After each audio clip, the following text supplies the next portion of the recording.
Hello दोस्तों, उत्तराखंड की पाठशाला में आपका स्वागत है। उत्तराखंड की पाठशाला में आज पुनः लेकर आया हूँ एक महत्वपूर्ण टेस्ट जिसका संबंध है उत्तराखंड का इतिहास टेस्ट श्रृंखला से। यहाँ हम उत्तराखंड से संबंधित इतिहास के प्रश्नों को क्रमबद्ध वीडियोज़ में देख रहे हैं और आज देखेंगे चंदवंश से संबंधित कुछ अन्य प्रश्नों को। तो चलिए शुरू करते हैं अपना आज का टेस्ट। हमारा आज का पहला प्रश्न है, उद्योग चंद के संबंध में गलत कथन छांटिए। चंद शासक उद्योग चंद के संबंध में कौन सा एक कथन गलत है? कथन एक है, इसने डोटी शासक के साथ 1688 ईस्वी में खैरागढ़ की संधि की। इसने अल्मोड़ा में त्रिपुरा सुंदरी मंदिर, तल्ला महल व रंग महल का निर्माण करवाया। बधान पर आक्रमण कर नंदा देवी की स्वर्ण प्रतिमा को अल्मोड़ा ले गया एवं इसे तपस्वी राजा भी कहा जाता है। अगर हम गलत कथन की बात करें तो ऑप्शन सी गलत कथन है। यह शासक बधान पर आक्रमण कर नंदा देवी की स्वर्ण प्रतिमा को अल्मोड़ा नहीं ले गया, बल्कि ज्ञानचंद द्वितीय ने यह काम किया। चंद शासक ज्ञानचंद द्वितीय बधान पर आक्रमण करता है और गढ़वाल से नंदा देवी की स्वर्ण प्रतिमा को कुमाऊं लेकर जाता है। जबकि अगर हम उद्योग चंद की बात करें तो यह एक पराक्रमी शासक हुआ जिसने डोटी के राजा देवपाल को कई युद्धों में पराजित किया और 1688 में देवपाल से खैरागढ़ की संधि भी की थी और डोटी के शासक देवपाल को कर देने के लिए बाध्य भी किया था। यह भारतीय चंद के बाद एकमात्र दूसरा शासक हुआ जिसने डोटी की दोनों राजधानियों अर्थात अजमेरगढ़ एवं जुराइल डिपाइल कोट पर विजय प्राप्त की थी। यह इसकी विशेषता थी। हालांकि बाद में देवपाल ने इसे पराजित किया और इसने युद्धों का त्याग भी किया था। अपनी अनेक विजयों के पश्चात इसने अल्मोड़ा में त्रिपुरा सुंदरी मंदिर, तल्ला महल, रंग महल या जिसे आज नंदा देवी मंदिर कहते हैं, पार्वतेश्वर नाम से उस मंदिर का निर्माण भी किया था। इसके अलावा 10 का छज्जा और सोमेश्वर महादेव मंदिर का निर्माण भी इसी शासक ने किया था। इसे तपस्वी राजा भी कहा जाता है और यहाँ तक कि मुगल लेखकों ने इसे प्रतापी राजा भी कहा था। तो ये प्रमुख फैक्ट थे चंद शासक उद्योग चंद से संबंधित। हमारा अगला प्रश्न है, कत्यूर घाटी के बद्रीनाथ मंदिर का जीर्णोद्धार किस चंद शासक ने किया? कत्यूर घाटी में बद्रीनाथ के स्वरूप के मंदिर बने हैं और कत्यूर घाटी में चंद शासकों द्वारा निर्मित बद्रीनाथ के मंदिर का जीर्णोद्धार किया था चंद शासक ज्ञानचंद द्वितीय ने। ज्ञानचंद द्वितीय की बात करें तो यह ही बदान से नंदा देवी की स्वर्ण प्रतिमा को अल्मोड़ा लेकर गया था और इसी ने यहाँ पर इसकी स्थापना की थी। अगर हम बात करें ज्ञानचंद की तो इसके द्वारा बनाए गए मंदिरों को कुमाऊं में देवल कहा जाता है या देवल न कहें तो द्योल कुमाऊनी में कहा जाता है। इसके बनाए हुए मंदिरों को द्योल भी कहा जाता है। इसके साथ इसके पिता उद्योग चंद के मंदिरों को भी कहा जाता है देवल या द्योल। अगला हमारा प्रश्न है, किस चंद शासक के काल को कुमाऊं में चंद शासक शासन का स्वर्णकाल कहा जाता है? तो कुमाऊं का चंदों के समय स्वर्णकाल कहा जाता है जगत चंद के शासनकाल को, क्योंकि राजा जगत चंद के समय तराई भावर परगने से सर्वाधिक 9 लाख की आय प्राप्त हुआ करती थी और इसी चंद के राजकोष में सर्वाधिक स्वर्ण भी था। इस कारण से इसके काल को कुमाऊं का स्वर्णकाल कहते हैं। इसके काल में कहते हैं कि इसने जुए पर भी कर लगाया था और यह इसकी प्रसिद्धि भी रही कि इसने जुए पर कर भी लगाया था और ये एक दानी राजा भी हुआ था। इसने 1000 गायों का दान भी किया था, जिस कारण इसे गौ सहस्त्र दाता भी कहा जाता था। गौ सहस्त्र दाता भी जगत चंद को ही कहा जाता था। बाकी स्वर्णकाल कहने का सबसे प्रमुख कारण है इसके समय तराई भावर से 9 लाख की आमदनी प्राप्त होना। अगला हमारा प्रश्न है, दुधौली का युद्ध किस वर्ष हुआ? दुधौली का युद्ध हुआ था 1703 ईस्वी में।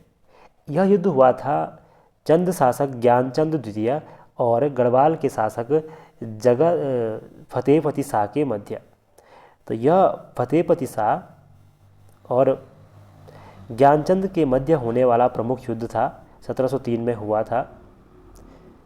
अगला हमारा प्रश्न है, कौन सा चंद शासक विक्रमादित्य बनने की चाह रखता था? चंद शासक जगत चंद के पुत्र हुए देवीचंद और देवीचंद के मन में एक इच्छा थी कि वो विक्रमादित्य बने और उनकी विक्रमादित्य बनने की चाह के कारण ही चंदों का अवनति काल शुरू हुआ। उनकी आभा लगातार गिरने लगी। इसका कारण था इस शासक का लगातार चाटुकारों से घिरे रहना और उन चाटुकारों पर धन को व्यय करना। इस कारण से देवी चंद के समय ही चंद वंश की नींव हिलती गई और बाद में अंत में इस वंश को गोरखों ने समाप्त किया। अगला हमारा प्रश्न था, चंदों के किस शासक के समय शासन पर मानिक गौड़ एवं पुरनमल गौड़ का कब्जा था? देखिए, चंद शासक देवी चंद के समय हुआ क्या कि इसकी हत्या करके मानिक गौड़ एवं पुरनमल ने कब्जा कर दिया सिंहासन पर, और इसके पश्चात अजीत चंद के समय उनका पूर्ण रूप से कब्जा हो गया था सिंहासन पर।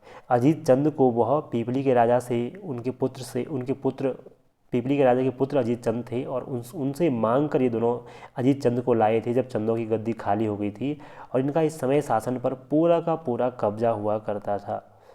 बाद में इन्होंने अजीत चंद की भी हत्या कर दी थी। अगला प्रश्न है, किस चंद शासक ने कुमाऊं में जुए पर भी कर लगाया था? तो कुमाऊं पर जुए पर कर लगाया था चंद शासक जगत चंद ने, इसीलिए जगत चंद के काल को स्वर्ण काल भी कहा जाता है कुमाऊं का। अगला हमारा प्रश्न है, दीपचंद के संबंध में गलत कथन छांटिए।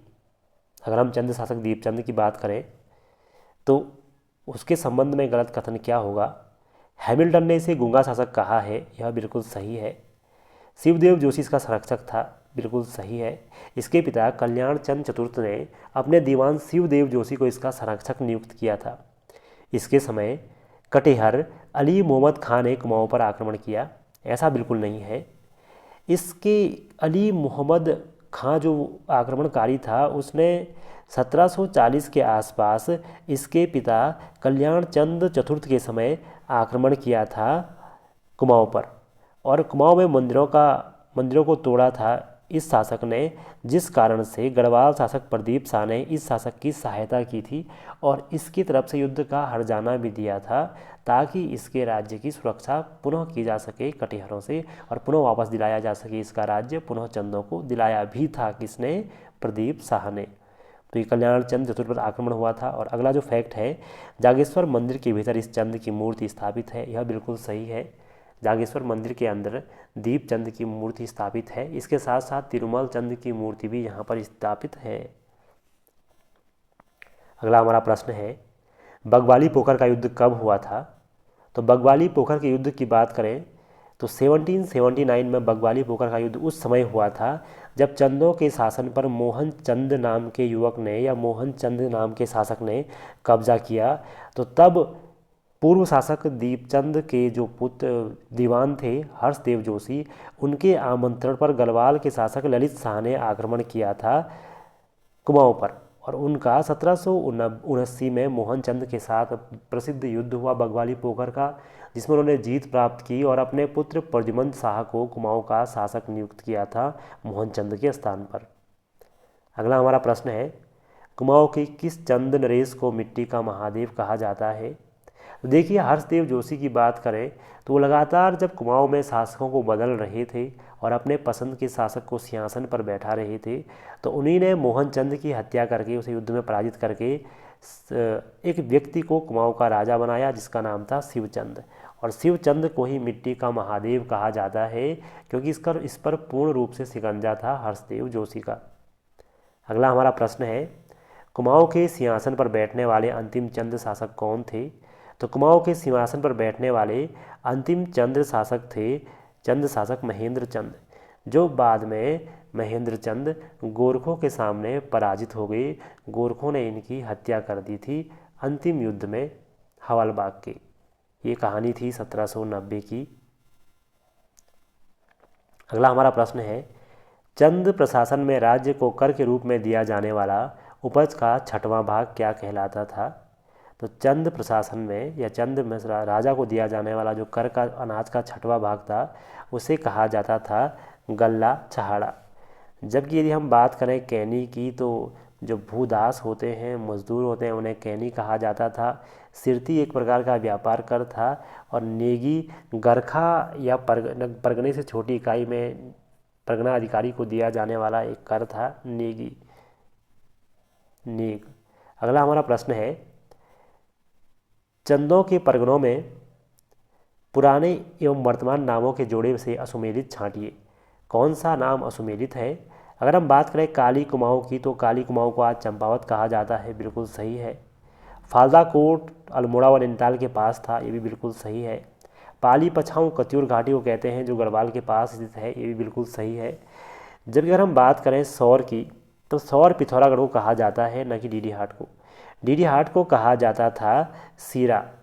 तो ये कुछ पुराने नाम हैं, आपको अन्य भी याद रखने चाहिए। अगला हमारा प्रश्न है, तराई भावर में स्थित चंदों के परगने मुडिया का वर्तमान नाम क्या है?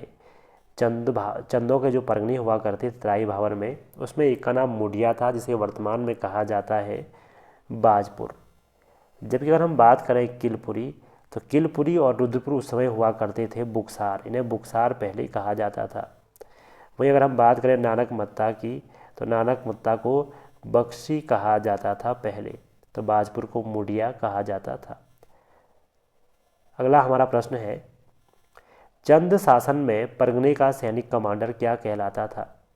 चंद काल में दो तरह के परगने हुआ करते थे।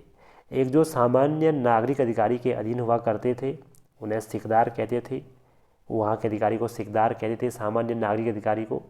जबकि अगर किसी परगने में जो सीमावर्ती होते थे, वहाँ पर सैनिक कमांडर नियुक्त होते थे परगना अधिकारी के रूप में, और उसको कहते थे, इसको कहा जाता था बख्शी। Option number C. तो ये थे हमारे आज के कुछ महत्वपूर्ण प्रश्न। जुड़े रहिए। धन्यवाद।